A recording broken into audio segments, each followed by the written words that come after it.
Where are you now that I need you?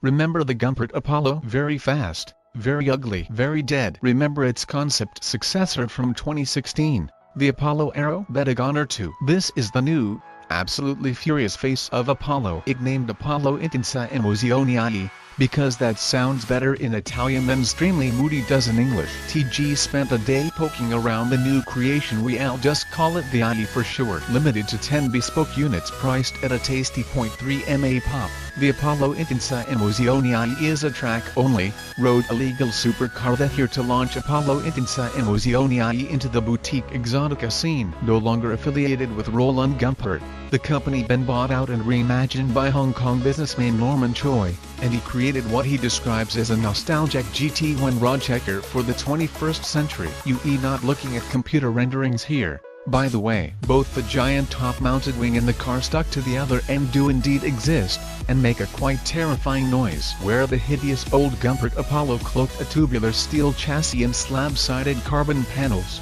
the slashed-up IE is all carbon fiber, carbon tub, carbon crash boxes front and rear. The whole chassis weighs just 105 kilograms and carbon body panels on top, from the same supplier as Pagani. The whole car weighs in at 1,250 kilograms, Apollo claims, and thanks to a monumental 1,350 kilograms of claimed net downforce at 186 mph. The Apollo Intensa Emozione IE can uses the same party trick as the old, defunct Gumpert. Yes, it could drive on a ceiling, theoretically. Funny how no one ever steps up to test that, eh? Mr. Choi tells TOPGEAR.com he thinks the rush for huge, turbocharged power outputs and virtue signaling hybrid efficiency has diluted the appeal of modern supercars. He says, "I used to have a supercar collection, but I got rid of it all, because nothing excites me. They all drive like Hondas. Oof, punchy." That explains why the IE has a relatively old-school powerplant. Motive force comes from a mid-mounted 6.3-liter V12,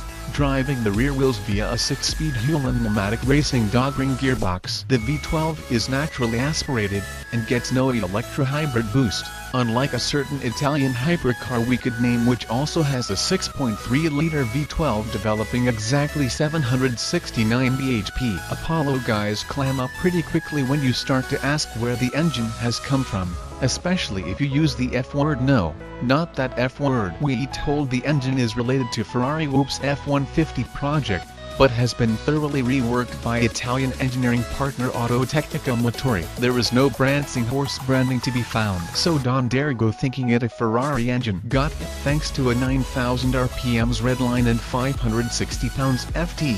Apollo Intensa Emozione IE claims 0-62 mph in 2.7 seconds, and a top speed of 208 mph. Healthy, but not outrageous in our twisted times. But Choi and his company protest the world is far too obsessed with raw, straight-line speed. He wonders aloud about Hennessy 300 mph ambitions more than once and says his car isn't supposed to chase the big speeds. It's supposed to warp around racetracks making an enormous amount of noise instead.